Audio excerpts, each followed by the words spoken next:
There are 6 reasons on China's is on decline, not rising. First, a persistent slowdown on economic growth, a glut of unsold goods, rising bank loans, a bursting real estate bubble, and a vicious power struggle at the top, coupled with unending political scandals. Many factors that have powered China's rise, such as the demographic dividend, disregard for the environment, super cheap labor, and virtually unlimited access to external markets are either receding or disappearing. China's economy stagnating for multiple reasons. An overbearing state squandering capital and squeezing out the private sector, systematic inefficiency and lack of innovation. A rapacious ruling elite interested solely in self-enrichment and the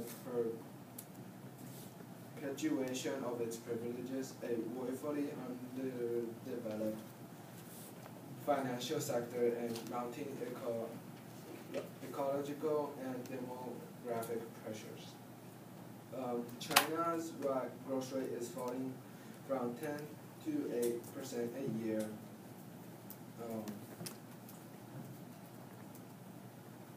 Looks pretty good in comparison with America, where annual growth languishes at below 2% and unemployment stays about 8%. In the eyes of many Americans, things may be bad over there, but they are much worse here. China's rise is not inevitable. Economic growth will slow, negative demographic trend, non-zero-sum relations, and counterbalancing. From Gordon, Head of Search, Eurasia Group 11.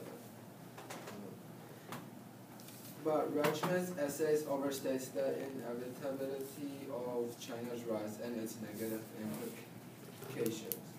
While China is unlikely to implode, it is even less likely to keep up its rate of economic growth, especially given the very negative demographic trend that began to kick in later this decade as a result of one-child policy.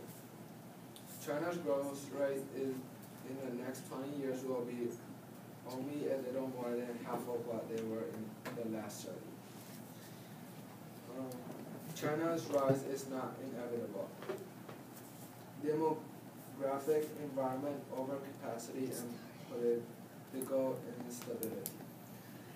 Asia's relatively low per capita income, more than 20% of Asians will be elderly by 2050. China's elderly population will soar in the middle of next decade. Shortage of fresh water while air pollution exacts a terrible toll on health, killing almost 400,000 people each year in China alone. Without revolutionary advances in alternative energy, Asia could face a severe energy crunch. China is most likely to enter a lengthy period of unstable transition with a weak central government and mediocre economic performance. Time. No. Time.